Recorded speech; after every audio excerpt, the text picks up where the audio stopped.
প্রিয় দর্শক, আসসালামু আলাইকুম।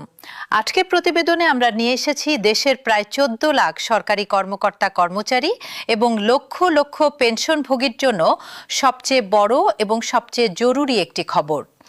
নবম জাতীয় পে স্কেল নিয়ে আজই এসেছে একের পর এক গুরুত্বপূর্ণ আপডেট। কবে কার্যকর হবে নতুন বেতন কাঠামো, কত টাকা বাড়ছে সর্বনিম্ন বেতন, কিভাবে ধাপে ধাপে বাস্তবায়ন হবে, কত টাকার বাজেট বরাদ্দ থাকছে এবং সবচেয়ে গুরুত্বপূর্ণ প্রশ্ন, গেজেট আসলে কবে প্রকাশ হচ্ছে। আজকের প্রতিবেদনে থাকছে এই সব প্রশ্নের একদম টাটকা এবং নির্ভরযোগ্য তথ্য। তো প্রিয় দর্শক, পুরো প্রতিবেদনটি মনোযোগ সহকারে দেখুন, কারণ প্রতিটি তথ্যই আপনার জন্য অত্যন্ত গুরুত্বপূর্ণ হতে চলেছে। সবার আগে সবচেয়ে বড় খবরটি জানিয়ে দিই। অর্থ ও পরিকল্পনা মন্ত্রণালয় সূত্র নিশ্চিত করেছে আগামী 2026-27 অর্থ বছরের প্রথম দিন অর্থাৎ 1 জুলাই থেকেই কার্যকর হচ্ছে নবম জাতীয় পে স্কেল।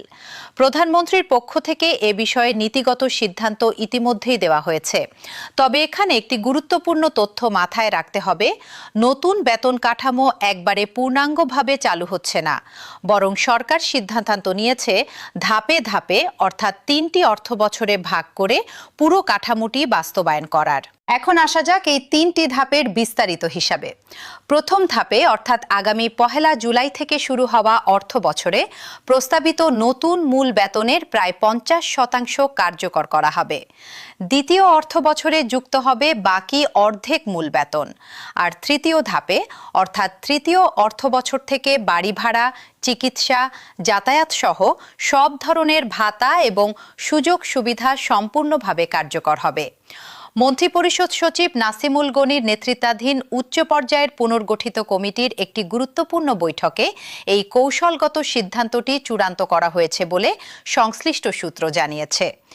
কেন এই পর্যায়ক্রমিক পদ্ধতি বেছে নেওয়া হলো তা নিয়েও এসেছে চাঞ্চল্যকর তথ্য।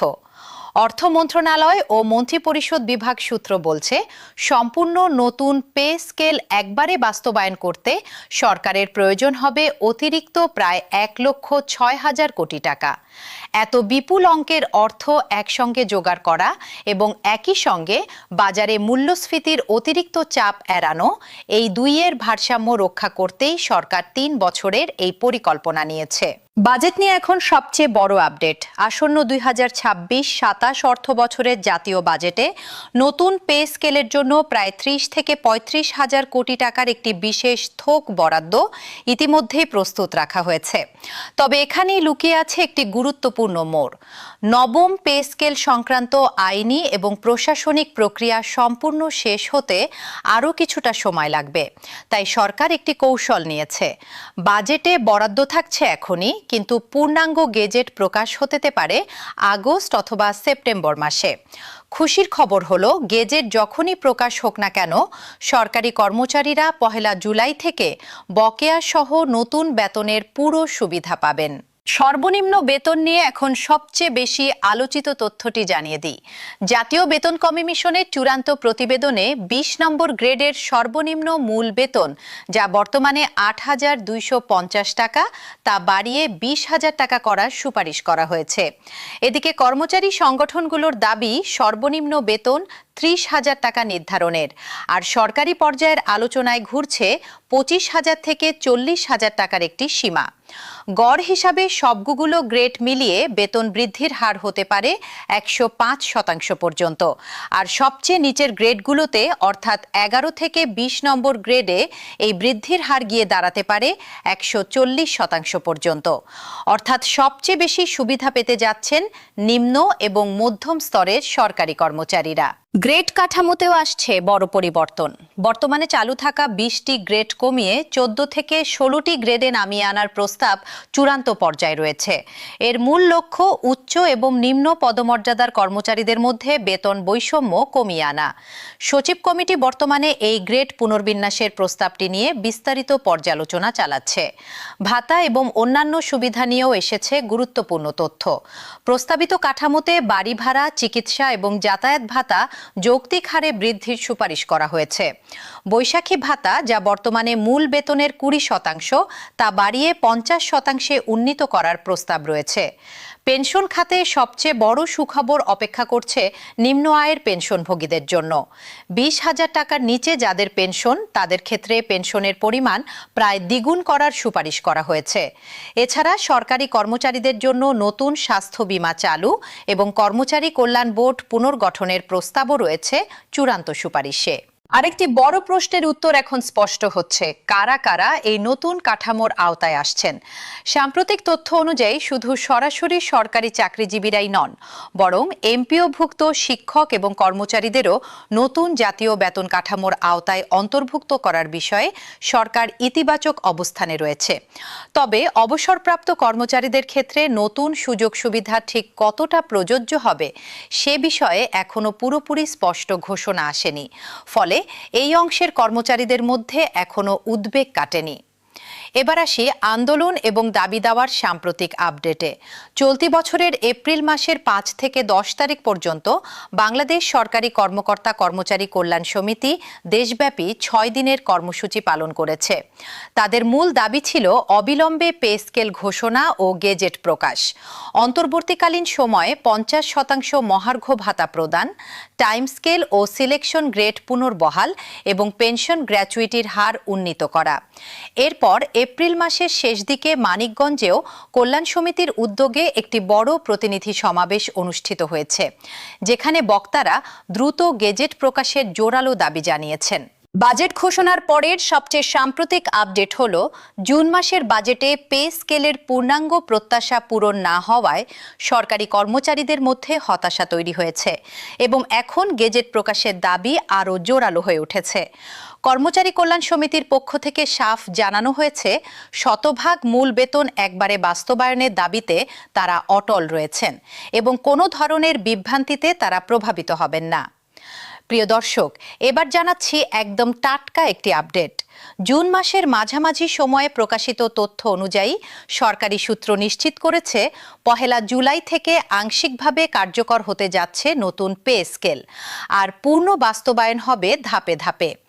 এতে সরকারের অতিরিক্ত ব্যয় হবে প্রায় 1 লক্ষ কোটি টাকারও বেশি, যা একদিকে অর্থনীতিতে চাহিদা বাড়াবে, অন্যদিকে মূল্যস্ফীতির চাপও তৈরি করতে পারে বলে আশঙ্কা প্রকাশ করেছেন সংশ্লিষ্টরা। তবে সবকিছুর মধ্যেও একটি বিষয় স্পষ্ট থেকে যাচ্ছে, গেজেট প্রকাশ না হওয়া পর্যন্ত পুরো প্রক্রিয়াটি এক ধরনের অনিশ্চয়তার মধ্যেই থাকছে। জুলাইয়ের মাঝামাঝি সময়ে 2 ধাপে গ্যাজেট প্রকাশের সম্ভাবনার কথাও শোনা যাচ্ছে বিভিন্ন সূত্রে।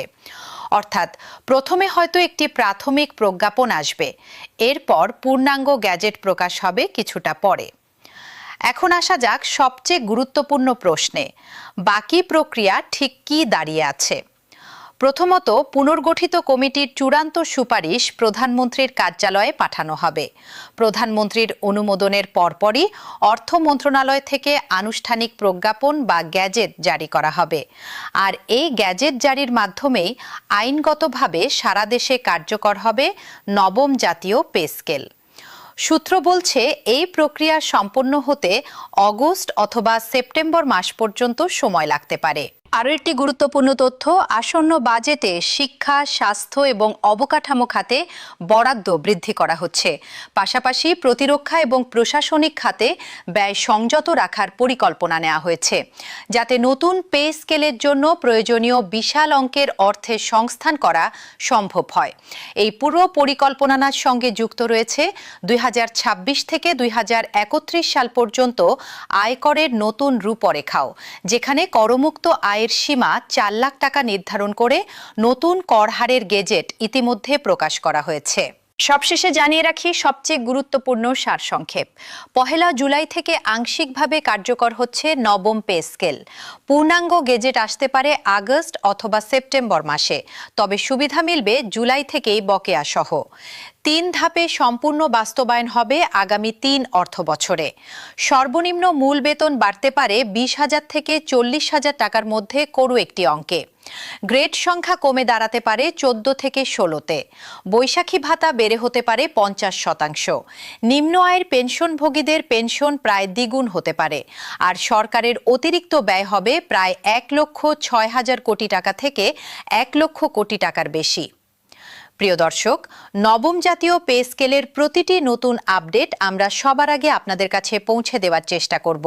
তাই ভিডিওটি ভালো লাগলে অবশ্যই লাইক দিন, কমেন্টে জানান আপনার প্রত্যাশা কত টাকা সর্বনিম্ন বেতন হওয়া উচিত, শেয়ার করুন আপনার পরিচিত সরকারি কর্মচারীদের কাছে এবং চ্যানেলটি সাবস্ক্রাইব করে বেল আইকনটি অন করে রাখুন যাতে পরবর্তী প্রতিটি বড় আপডেট আপনি সবার আগে পেয়ে যান।